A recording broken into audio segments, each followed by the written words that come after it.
Hey, what's up, guys? Welcome back to another episode of Skill Riders Podcast. This is episode number 152 with your host, 65 Lokes, and my guest for this episode is artist Tim Stanley, also known as Wampus Cat Customs.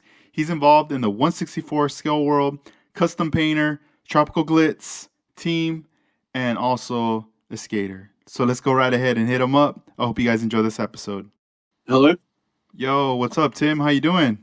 Good, man. How about you? I'm doing well. Welcome to the podcast. Yeah, man. I'm excited. Awesome, man. There's like so many things I want to talk about. Obviously, I think we should set things off. Talking about 2021 in July. You attended the Custom Paint Tricks 1.0 with none other than Tropical Glitz, hosted by Manny. So how was that? Man, that was a chance of a lifetime. That it was like you said, Manny from Tropical Glitz. Caesar Zamora from he's been on Texas Metal, the TV show. So yeah, dude, it was a lot of learning and a lot of fun. Did it feel like it went by like super fast? Yeah, man, it was one of those things where it's like I didn't want to leave class. I was hanging around after class, asking questions and just picking their brain and trying to learn as much as I could, man. Right on. How far was Florida for you, like making that trip out there? From where I am in South Carolina to Miami, we ended up flying because it's a quite a bit of a drive, like a 13-hour drive. Man, that's pretty long right there to be on the road and then show up like all tired. Yeah, like I said, we flew. We went in a couple days before. I took my family with me, and we hung out in South Florida, did the Florida Keys, and saw Miami a little bit, and then I went to the class. So that was fun. Man, that's pretty cool. I think when you get to do something like that, that's fun and you want to do, and then you bring your family, it's pretty dope because it's like that support. Like they're there to support you, even though they're probably not there. But you're taking the class, but just knowing that they're cool with it. It's like you're getting that blessing, to be there. That's pretty dope. Yeah. They kind of hung out. My wife and daughter kind of hung out and did their thing during the day when I was in class, and then we got together at night and hung out, different restaurants, that sort of stuff. So Yeah, I remember when he was posting that he was gonna have that event, and then you were telling me that you were planning on doing it, dude. I was like, go for it, man, because sometimes I feel like these are like once in a lifetime kind of things. You're not sure if they're gonna do another one or what, depending the circumstances. But I mean, it was a hit. It looked like everybody had a great time, just from seeing photos of the event. yeah, I think everybody had a good time, and the instructors were fantastic. Like I said, it was Caesar and Amanda, um, Mo from Mo's Image Customs. It was in Mo's shop, and then it was several other of the Tropical Glitz Dream Team, Manny calls them. And we did everything custom paint, man. Everything from primer to lay and flake to how to intercoat clear works, mixing paint, mixing pearls. We did gold leafing. It ran the gamut, man. Man, that's pretty cool. And was there like some things that it kind of the way they broke it down, or just like because I know you custom paint, but I know every time you like link up with somebody or something, you're always gonna learn something more. But was there like anything in specific that stood out to you a lot that you were like, oh man? It was a lot of the tricks, the how to lay a fingerprint pattern, how to lay tape, that sort of stuff that I wasn't really doing wrong, but there were better ways to do it. Yeah. And the gold leafing, man, I'd never tried that before, so that was a lot of fun. Yeah. Yeah, that's pretty cool right there. You get to try out some stuff that, you're unsure of. Yeah, you see people do it all the time online, but once you're there, it makes it pretty fun knowing that everyone's kind of trying this out for the first time. Right. And the gold leafing, man, I didn't realize how fragile that stuff is. trying to work with it, it tears really easily, and you got to get the sizing just right, the glue. If it's too wet, it's not going to stick right. If it's too dry, it's not going to stick. So that was something that I definitely learned a good bit about during the class. Yeah, dude. I remember like a while back, some years back, wanting to learn how to leaf. And at first I didn't even know about it, but then once I started to pay attention to it, I was like, man, I want to try it myself. And those first times that I tried it out, man, it was too wet. I was tearing up the leaf, and I was using imitation leaf. It wasn't like gold leaf, like like the real like authentic stuff. And Right. and I just remember, just pouring like so much of it, and then tossing in the leaf right there in the area, and then being like, all right, cool, thinking like within 10 minutes that I could already like turn it and work with it. But man, it was a nightmare discovering that wasn't the case. I couldn't do it like that. Yeah, it's definitely a learning curve to get it right. When I did my panel at the class, I was kind of the guy in the room that was like, "All right, can I go now? Can I do it now? Can I was so excited to get to it that I didn't want to let the sizing dry properly, and I know I was annoying the instructor. Yeah, right on. And how many were you just working on one piece, or throughout the days, or was it like different pieces you were working on? It was one panel, and we they showed us different custom paint effects to do, like the water drop effect, how to do drop shadows, which that's something that I really wanted to learn, was a proper drop shadow, um, and different effects. The um, laying the flake, sanding the flake down. I'm trying to think of the fingerprint pattern. That was something, and I know you showed me something that you did with Danny D and the fingerprint pattern, and that was cool to learn too. That's cool. Yeah, man, there's just so much going into these classes. It's definitely an investment towards yourself. You know, and that's the thing too. It's like you have to kind of do some research and select, like I guess like the proper instructors, or people that have that credibility in working in the industry, to be like, all right, I want to take upon this class to be a student. Um, because at the end of the day, what you learn, and you always look back and you go, man, he was like my teacher. Even though it was just for like a few days or so, but still, they definitely taught you something. And you know, there's for sure going to be expenses, travel expenses, and the fees of being there and whatnot. But I feel like once you take care of that and you're there, that doesn't even matter. It's like you're there, and you're doing this for yourself. And you go home learning stuff, but then you also build up some friendships too along the way there. Right. Yep. And like you said, I looked at it as an investment. Primarily what I paint. I mean, you've seen what I do. Is primarily 164. It was kind of funny in the class. Everybody was talking. It's like, oh, I work for such and such shop in here in Florida, or I work at a shop in Atlanta. We had one person from Montana come to the class, and they were all working in shops, and they were asking me like, "What do you do?" And I'm like, "Oh, I paint Hot Wheels."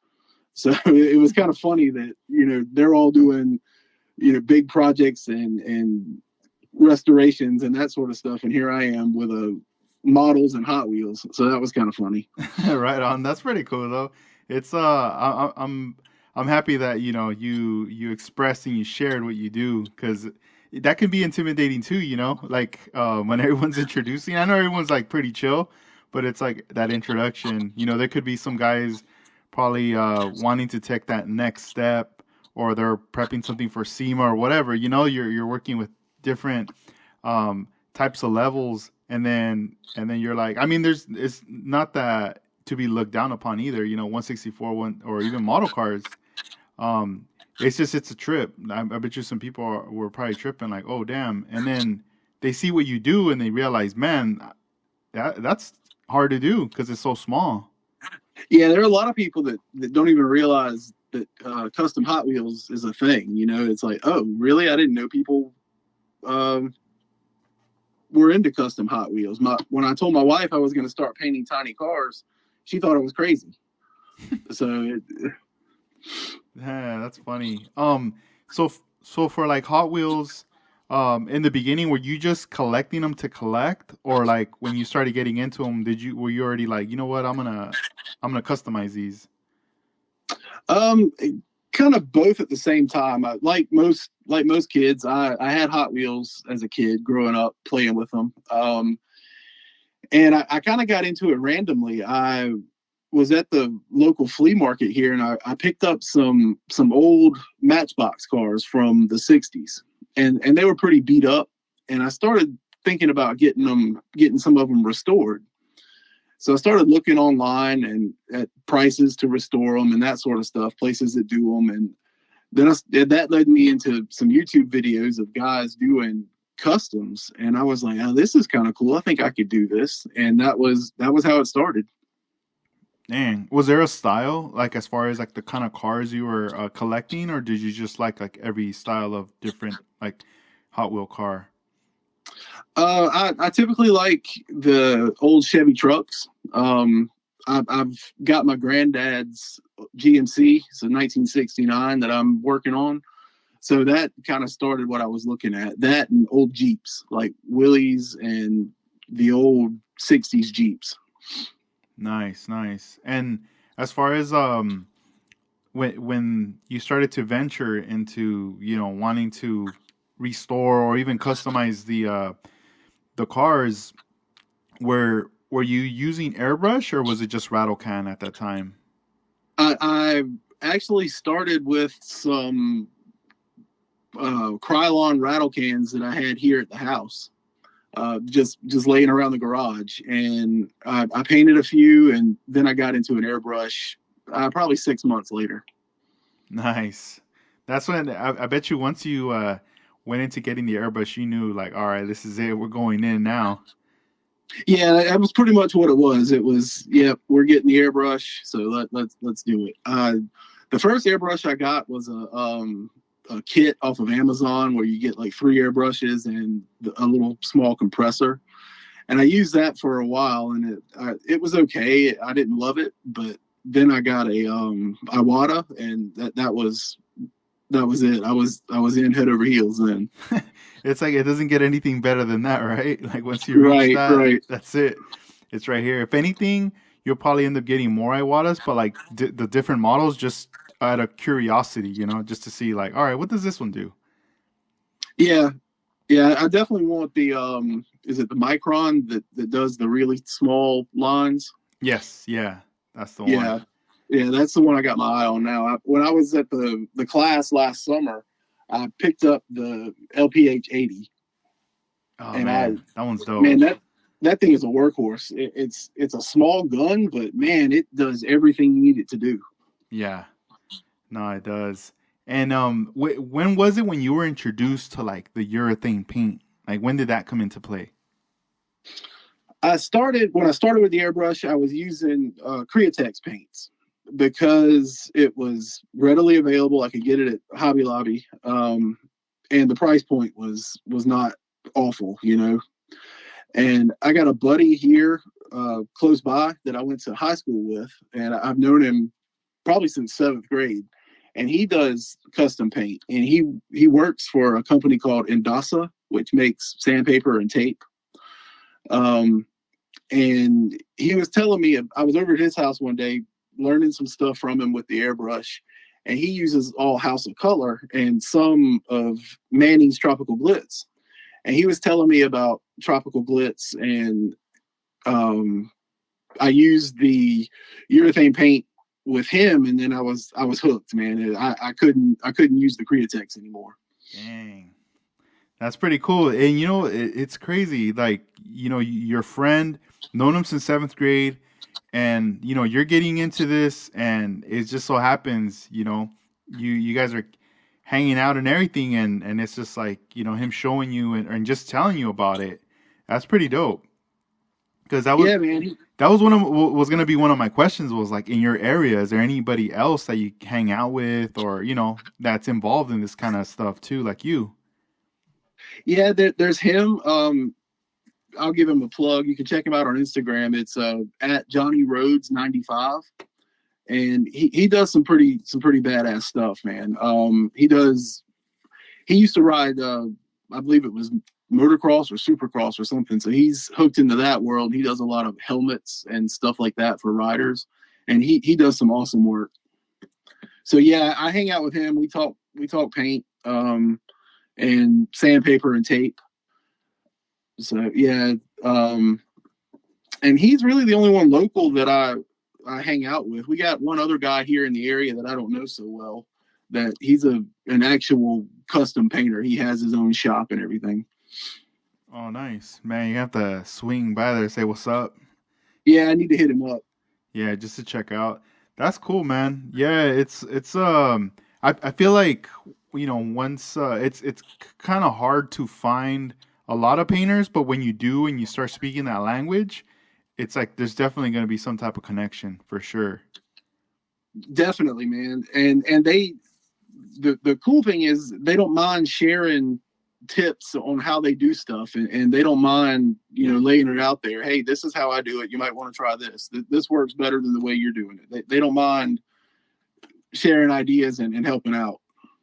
Yeah, I always feel sometimes with like painters who have like shops, they're kind of like, if they're working on cars, sometimes they want to go full on custom, but then they're kind of torn between like restoring cars or like other jobs that kind of come into play from customers, or like if they take on jobs from like insurance agencies, like to like fix this car and get it painted and all that. And I don't know, I've seen that and stuff, but whenever you do come across someone who's like, it's just like custom stuff, it's I don't know, it's just something different. Like, it's really cool to come across and see. That's very inspiring. Yeah, man, for sure. And as far as now knowing like the things that do you look at the possibilities of just being endless?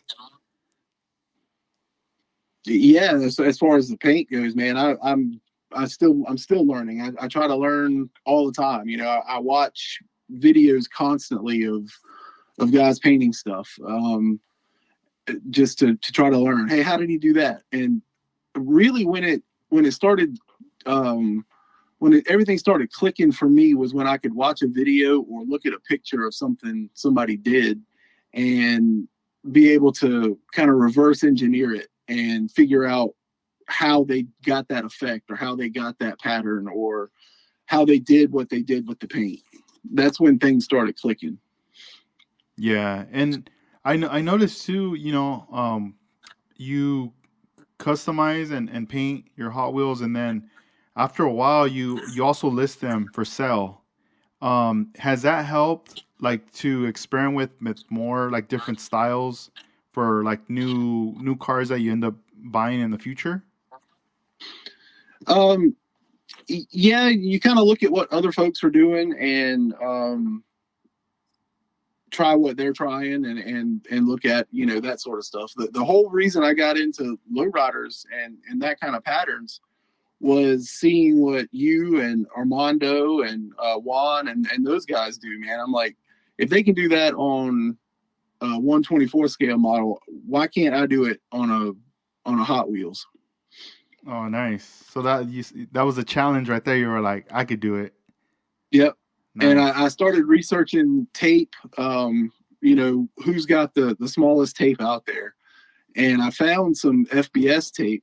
But then when I found that cutting mat that you got, man, that changed the game. For real? Damn, that's cool. Was it hard to work with in the beginning, or did you just kind of get used to it? Like, The cutting mat or yeah. the tape itself? No, the cutting mat was fine. It was the biggest thing I had was it's kind of like a regular X-Acto knife. The blade doesn't really fit the grooves all that well. but once I got the right blade, man, it was good to go. Yeah, yeah. I always feel like you need because they start to get really small, those lines, and Yeah.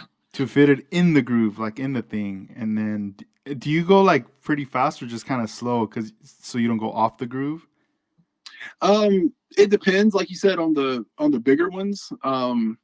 You can cut those pretty fast, but the smaller ones, like on the far right of the cutting mat, you gotta take your time, or you will run off the groove for Yeah, sure. yeah, right on, dude.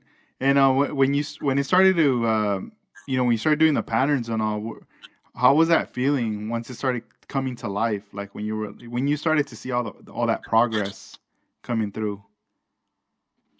That's the most rewarding part of it, man. When you, for me anyway, when I lay a pattern and then I pull the back mask off and I can see it coming to life as the tape's coming off, man, that I love that part.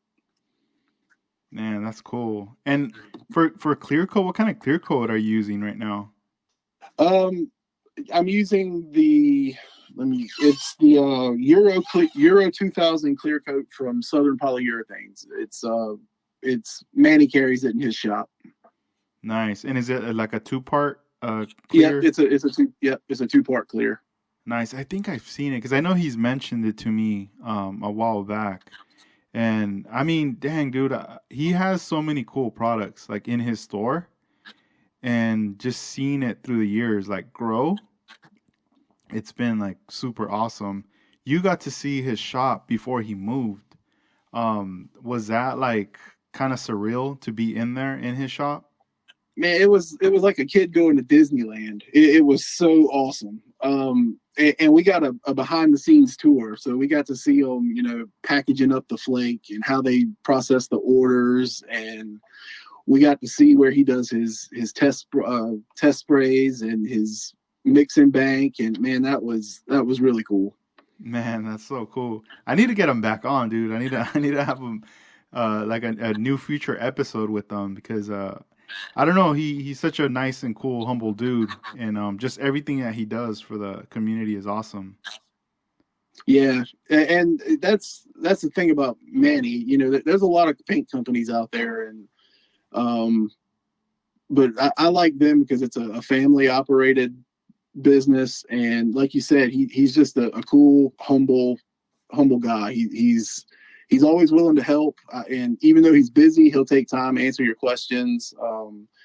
He'll help you troubleshoot things. So yeah, the customer service with them is above and beyond anything.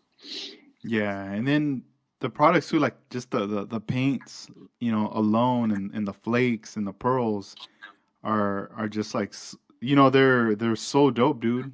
And you're starting like I still remember when he was starting with the first colors to initiate with the paint, but then now like it's just so crazy. You see a lot of cars and projects, motorcycles, like different various things painted with the paint that he's putting out. Yeah, it's wild, man. I've been using his stuff for three and a half, almost 4 years now, I guess. And he's come a long way in that short amount of time. No, he has. I remember when I started to use his products was the with the flake, the Platinum Plus, that zero no 0.004 size. Yep.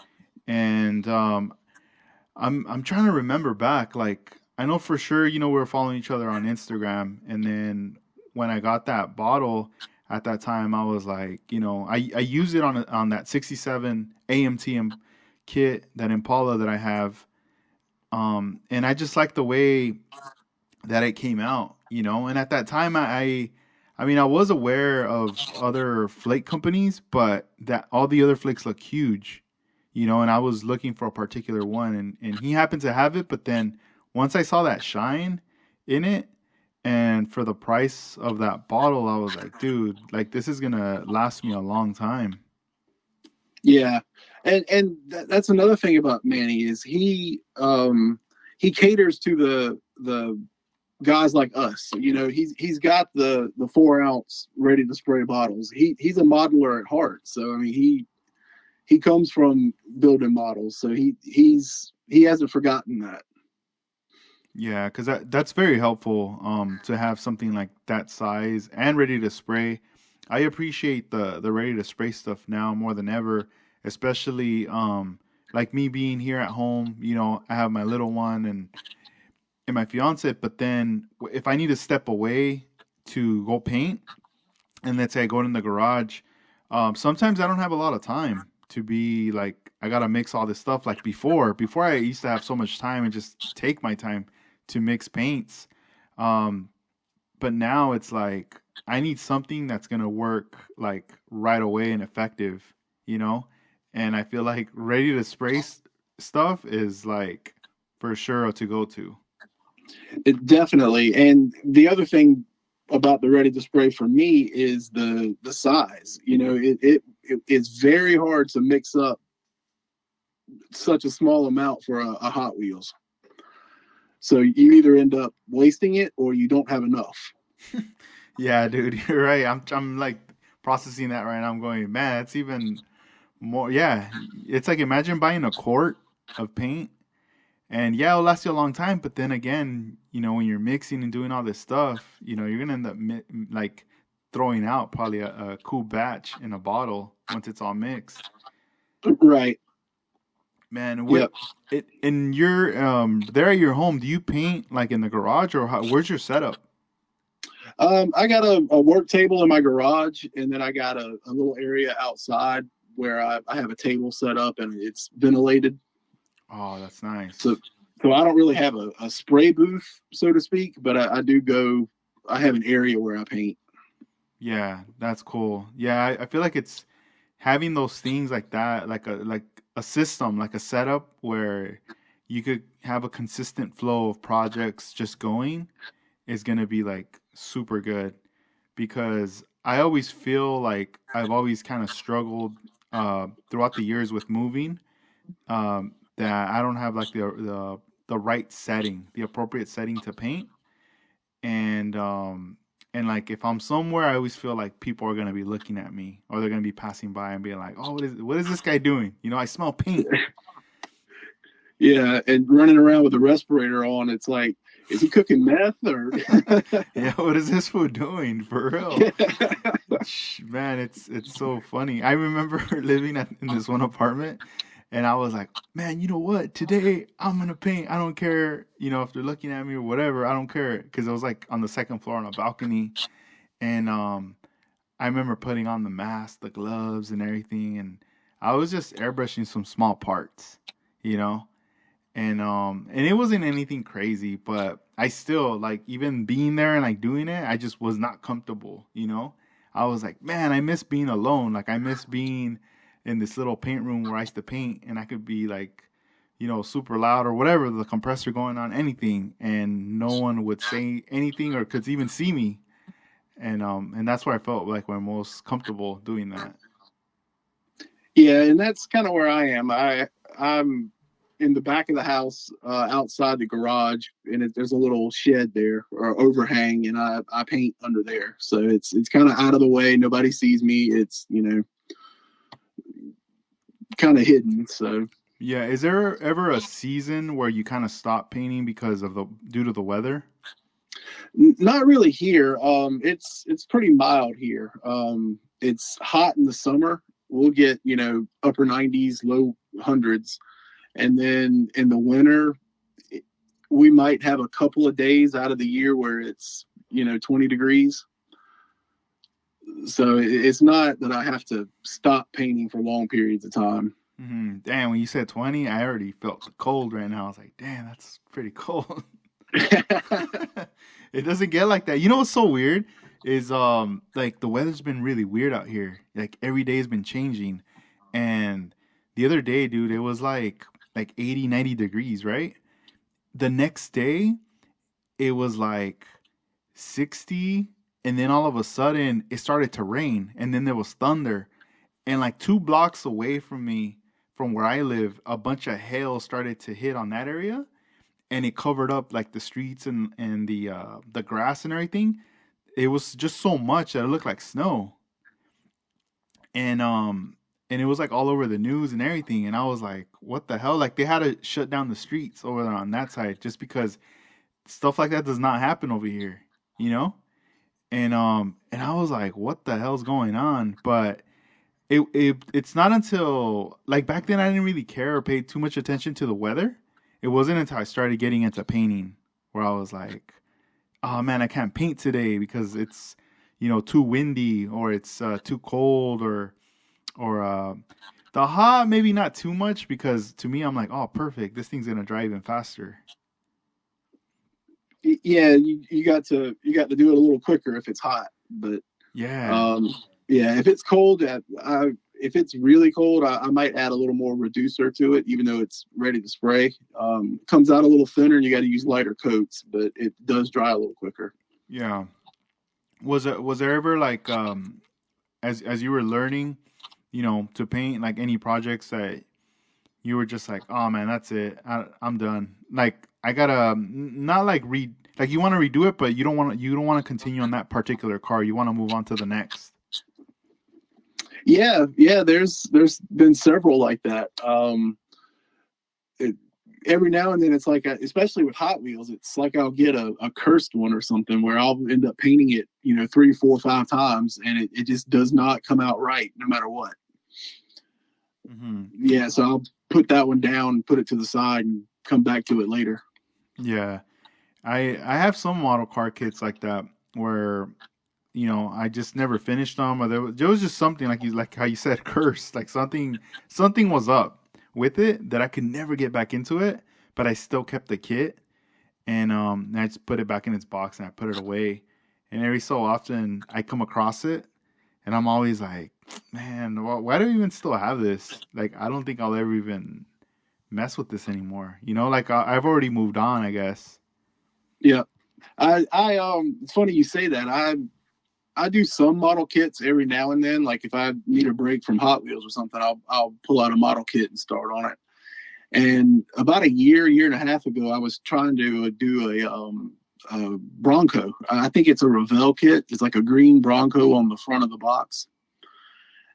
And this thing, no matter what I did to it, man, it just went wrong every way I turned. I broke pieces on it. I broke parts. I glued some in the wrong spot. And like you said, I just threw it in the box and man, forget this thing. Yeah. That's funny. I remember talking to Dennis Matthews not long ago, and him telling me about this Impala that he's been working on, and he tried to have it ready for Atlanta show last year, and he was just telling me, man, I'm having a battle with this car. It just keeps fighting me. I can't even like it's already painted and everything. He basically it's just assembly part and gluing everything together, and he's just saying like nothing fits anymore. Yep, yep. I get that, man. I got a Nova that the same thing. I quit with it because I lost a part. You know how you drop something and then you go looking for it and can't find it. I lost the rear differential for it, and so I got mad with it and put it in the box, and it's still sitting here under my workbench. Oh man. Yeah, it's a trip. Like stuff like that does happen, but I don't know. I don't know. I guess the best thing is to just put it away and move on, Go on Yeah, to the next thing. Um at, at least with Hot Wheels, you can put it back in the stripper and take the paint back off and start over. yeah. Do you also use like sandpaper with the Hot Wheels to smoothen it out a little more? Yeah, once I get the paint off, I have a set of like small files. I'll file out the mold lines and I'll get it nice and smooth and sand it down. Um, and then I'll spray the primer. And once the primer dries, I'll hit it with a light 600 or something, and then I'll um, start spraying the base and the color. Yeah, is there a specific product to use to strip the Hot Wheel from its original paint? It, different people use different things. I know some guys like the aircraft stripper that you get from like O'Reilly Auto Parts or AutoZone. Um, Some guys like the orange citrus strip, I think it's called. I've used all of them, the big ones, and I like the clean strip that comes in a blue can. It's like, I think it's a blue can with a white label. Nice. Is that the one that they have like at Home Depot? Yep. Yeah, they Okay, got it at Home Depot, Walmart. Some Walmarts have it. cool. Yeah, But you that's what I use the most. but you have to wear gloves though, right? Because that stuff burns, right? If it gets on your skin. Yeah, it does. And I've even actually had it eat up a pair of gloves while I had it on my hands. So Dang. what I've started doing is I got a little jar, and a lot of people do this too. Is once I take the car apart and I'm ready to strip it, I just drop it down in that jar and let it sit, and then I pull it out with like a pair of tweezers. Okay, and since it's sitting in the jar, can you still reuse that? Like, or does it, or do you just kind of, I don't know, get rid of it? No, I'll do. You can do a bunch of cars with the one jar. Oh, Excuse okay. me, and I just keep a cap on it and just fill it up every so often. When it starts getting, where it won't cover the cars, just pour some more in it. Hmm. Man, and at the very bottom, it's just whatever's left of the paint. Yeah, it's just a bunch of like different colored paint sludge. Yeah, it's all like crumpled up and whatever. Man, that could be like an art piece at some point, and be like, yeah, I stripped about 100 cars. Take it to like an art show, Yeah, I wonder if you could dry it out somehow. Like, right? And just take it out, like break the glass, get it out, and it's all in there, all dry. yeah, yeah, that would be cool. Damn, that would be kind of crazy. I noticed too on one of your recent posts, you painted a skateboard for an auction. Tell us about this. So obviously you're involved. You know, you skate, and what's going on with this skate park committee? Are you guys trying to get like a skate park built in your area, or what's going on with it? Yeah, we are. We have one, and first of all, I don't know if I would call myself a skater. I roll around. I'm not. I'm getting back into it after about 20 years, and I'm having to learn everything all over again. So, um, but yeah, I love it, man. I love it more now than I did as a teenager. Um, but yeah, we've got a skate park here in our town with a pump track, but it's on the other side of town. So for anybody on my side of town, it's like a 30-45 minute drive. Oh man, still, yeah, on the other side. So we're trying to get one built here right in my neighborhood. So and it was they announced it last year about this time. The town has put up the property for it, so they've like, okay, here's the property, you can build a skate park here, but you have to fund it. Mm. What's like the have they said the goal? Like what is it? How much like does it cost to kind of fund something like that? It depends on the size of the park, obviously, but Mm. what we're trying to get is somewhere in the 400,000 range. Okay. Nice, nice. So yeah. And is everybody collectively like that's involved, that wants to skate park is doing like their own take like to an art piece? Well, the skate deck that I posted, that is for the town's Chamber of Commerce gala. So our skate park committee, we joined the Chamber of Commerce to try to get more exposure and get some people, behind us to get some momentum with it. And so in order to being part of the Chamber of Commerce, they have a fundraiser every year for the chamber, and that deck I did was for their fundraiser. Yeah, I feel like that's you guys did a great move right there, connecting with the Chamber of Commerce. I know each city has a Chamber of Commerce, and I mean, there's a lot of businesses that are tied into this. It's almost like a membership. Um, Right, exactly. and I mean, if you really want to make connections and you want to make things happen, that's pretty much going to be a good way to doing it. So right on, man. Props to you guys for doing that. So yeah, that's where we are with it. We're gonna be doing some more fundraiser stuff coming up. and we're definitely discussing some more skate decks to auction off. Um, so yeah, keep a lookout for that. We'll definitely be auctioning some stuff off for fundraising. We just got a grant from the skate park project that Tony Hawk is part of. So hopefully that's going to help us out, just having that name behind us. Yeah, not totally. Yeah, I mean, I feel like if you guys are just consistent, like pushing, pushing, pushing, and don't give up, trust me, it'll happen, dude. It'll happen. Like because a lot of the times, they'll see that you guys are serious about this. You guys want this to happen, and then especially having that backing right there too. At some point, it only takes like another company or a foundation to find out like so what's like the balance, how much do you guys need to make this a reality. And it might Right. it might be a quarter or half or whatever, and you never know, it might come through like that. But Yep. that's dope. Yeah. So we're trying to get it, and we're tied in with an after school program as well for some of the local kids here at a church that's in the neighborhood. So we're teaching them to skate. The local skate park donated a bunch of setups for them, and we've donated helmets and pads. And we got vans coming out. They're going to donate shoes for the kids. So we're getting some traction through that avenue as well. Yeah, that's cool. Do you like your boards, like the ones that you have, do you normally just set them up when you buy them, or do you decide, what, I want to customize it myself? The ones I paint, I don't skate. I don't. I actually haven't kept one that I've painted yet. I've painted several, and I haven't kept one for myself yet. But yeah, I don't. I wouldn't skate something that I painted. Yeah.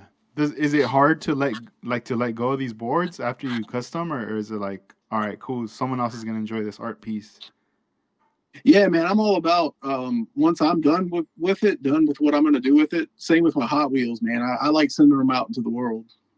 That's tight, man. Yeah, that's something that I need to start doing more of, because sometimes it's like it's hard for me to just let go of something, but I think it's like a better feeling, right? Yeah, man, I love it. I love getting messages from people that, hey, man, I got the car in the mail today. This thing is awesome. It's better in person than it is in the pictures. I love getting those kinds of messages. Yeah. And I'm sure the motivation's even higher to customize even more, like to go more into it.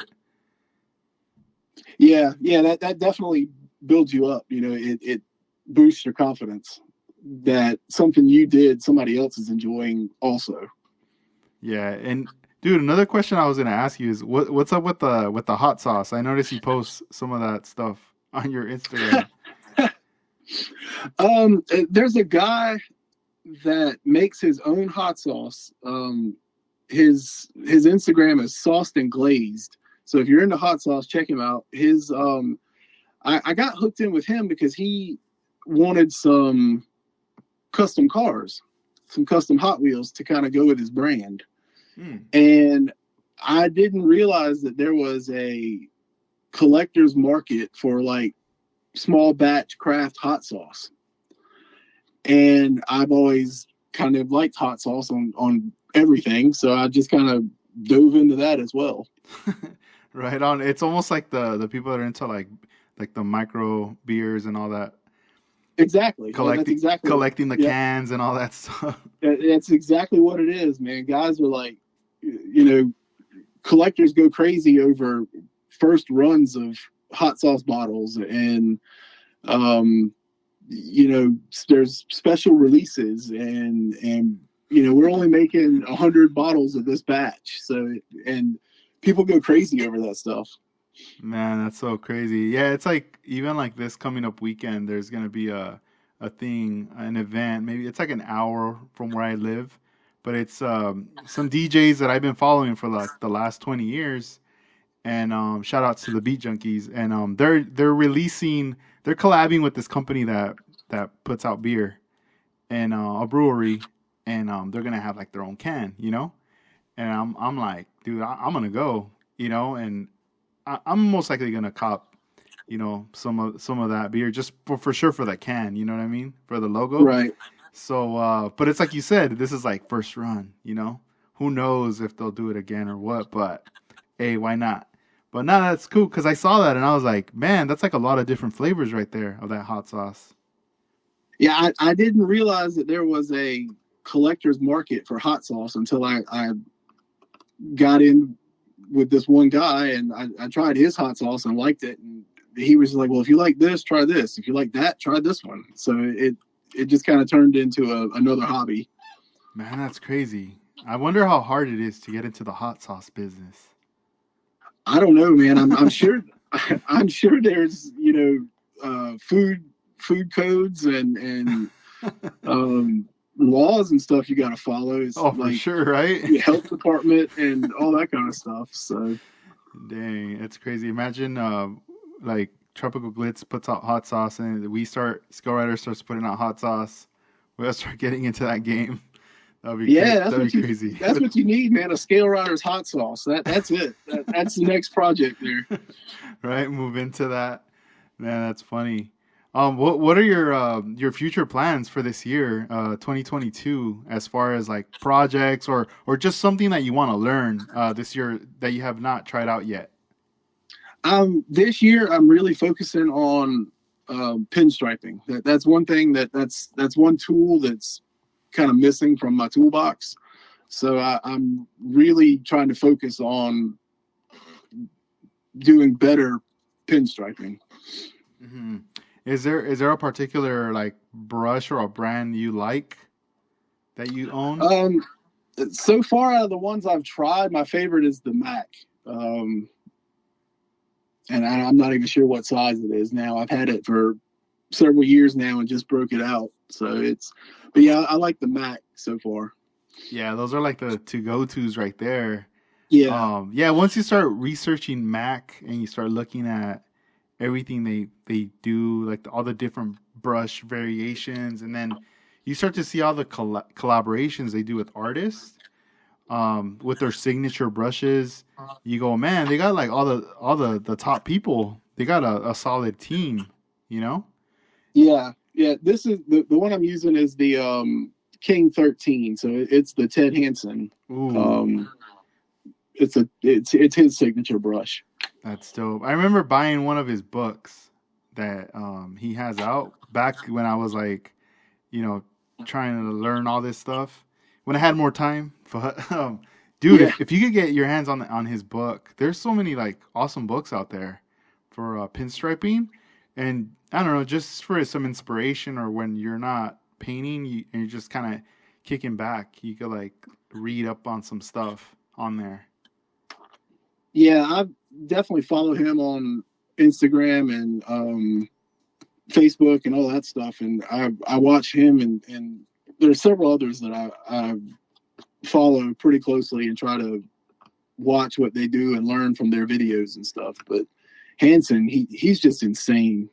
I don't know how he does some of that stuff. For real. Have you checked out there's like a few videos of him on YouTube where he's just kind of, it looks like he's like freestyling and like working on some stuff, and he's just the way he creates it. I was like, "Oh man, look at this dude. It's like a wizard." Yeah, definitely. Him and another one that's like that is Hot Rod Jen. I don't know if you Oh, follow yeah, her. yeah, yeah. I follow her. She's dope. Man, she's a robot. I don't know. I don't think she's human the way she does some of this stuff. Yeah, there was a she did a really cool video with man, I can't even think of the company right now, but it's like I think it's like almost like an hour long video breaking it down with pinstriping, and it's very very informative. But they had her on hosting this, and man, it sucks. I can't think of the I'm gonna have to send it to you. I'll look it up, but I'll send it to you. Okay. Yeah. It was pretty cool. It was about like an hour long, I want to say. But they had her on there. But yeah, her Instagram's like insane with all the stuff that she does. Her Facebook, she does like a weekly tips, or it may not be weekly, but she puts out different posts with different tips and tricks and stuff, and kind of how to's and like a lesson type thing. Mm-hmm. Is the kind of paint right that you've used? Have you tried the Alpha Six, or are you using like one shot? I have some. I have some of both. I have some Alpha Six and I have some one shot. Mm-hmm. Right on. I noticed there's another company called. Well, they've been around, but they're promoting it heavy now. One Stroke. I had not tried them. I'm not familiar with that one. Yeah, I've been seeing that, and so I don't know. I feel like right now that game is kind of like a lot of competition amongst the companies. Yeah, yeah. And I use Alpha Six. I use their regular pigments, not the pinstriping stuff, but I use their paint for like if I want to do the interior of a Hot Wheels or something like that. I use that's what I use mostly. They're acrylics. Oh, nice. And you're just pretty much just brushing that on. Yeah, it's the interior of a Hot Wheel. It's not like it's not a show model or anything. So it's just to get color because the interiors of the Hot Wheels are kind of bad sometimes. So Yeah.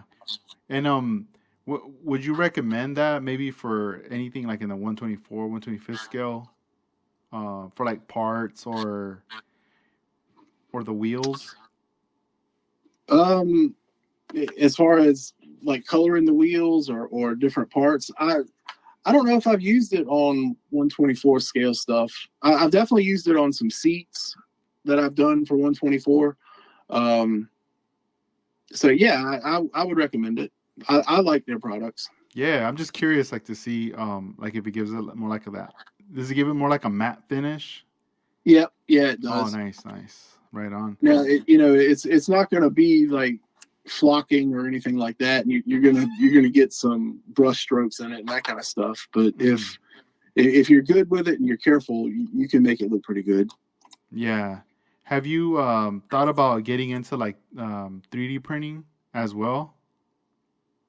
I've thought about it, but that's an investment, man. I don't know if I'm ready to go down that road yet. I know Yeah. you talk about it, and I know you're thinking about It's like there. No, it's like it. it's itching that it's there. Yeah, It's like for it's crazy though, right? Like all that stuff that they it, make. it's it.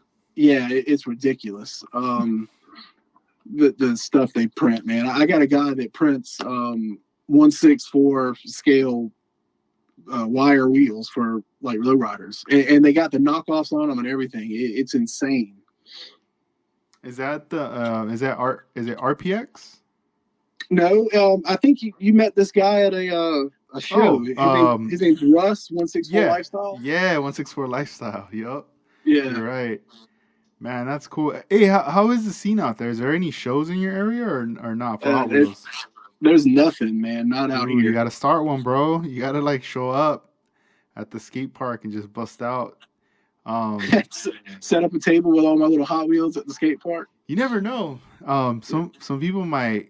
I mean, it's gonna be one of those things. Like I think, like if you post up somewhere, people are gonna ask questions, and once you start to tell them kind of what you do and whatnot, it's gonna for sure cause some curiosity and people would want to try it out.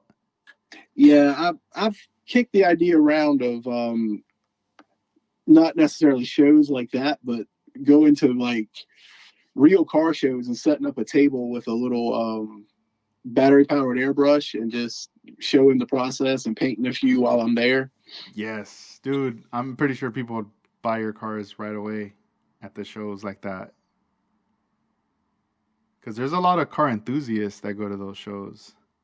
Yeah, a lot of those. What I've seen from those folks though is they want something that is a tiny replica of their car. I see.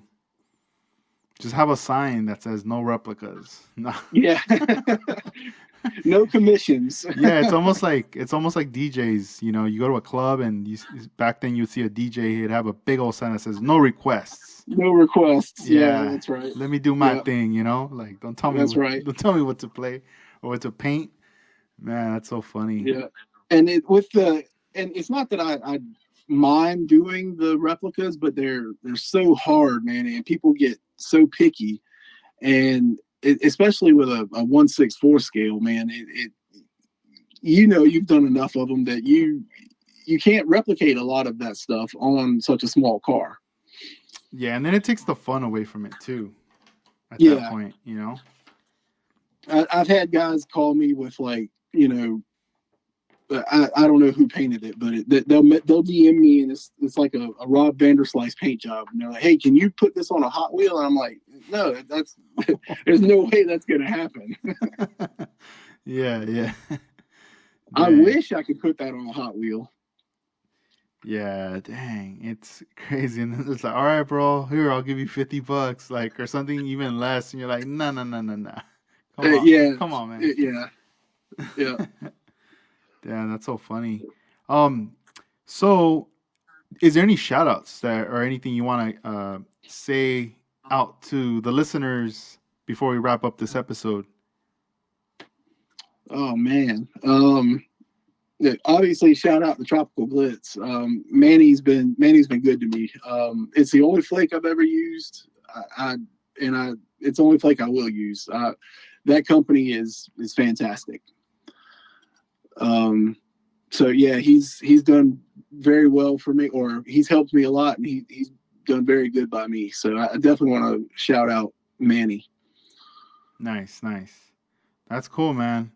Hey, it was a pleasure talking to you, Tim. Finally, I mean, me and you communicate all the time on Instagram, but it was cool to talk on the podcast here. I hope you had fun. I sure did. It was I cool. did, man. When you asked me to be on the podcast, I was like a little kid. I was excited, man. I was kind of All right on. fanboying out. No, right on, So man. Well, nah, thank you. Thank you for being a guest. And before we go, I'm gonna plug in a model car show that we got coming up. Um, we got Model Fest. It's coming up Sunday, February 27th. It's gonna be at the Seaside Park, Ventura County Fairgrounds. The address is 10 West Harbor Boulevard in Ventura. It's from 8:30 a.m. to 3 p.m. I will be there, set up, vending, selling. I already got my spot. Later, I will share the map. They sent me like a layout of it just to kind of give you guys an idea. I mean, it's not like it's gonna be like a crazy huge like room like 3 football fields, nothing like that, you know. But but it'll kind of, I don't know. I guess give you an idea so when you guys get there, but there will be categories for aircraft, cars, military, dioramas, even a class for like junior for kids. And I think they're also going to do like a table where they just have like various items, you know. Um, I don't know. Because I mean, besides model cars, there's other kind of various model pieces that people can create and stuff. And I'm pretty sure that's if you have Hot Wheels, you can even bring them in right there too. I don't see it being a problem. But make sure you guys check it out, guys. If you have any questions, hit me up. Um, the guest for this episode was Tim Stanley. Check him out on Instagram. His Instagram is at Wampus underscore cat underscore customs. So make sure you check him out on there as well. Well, thank you, Tim. It was a pleasure, and we'll have to do this again in the future. yeah, definitely, man. Let me know. I enjoyed it. Thank you. Cool. We'll do, man. And thank you, and have a good night. All right, man. You too. Thanks.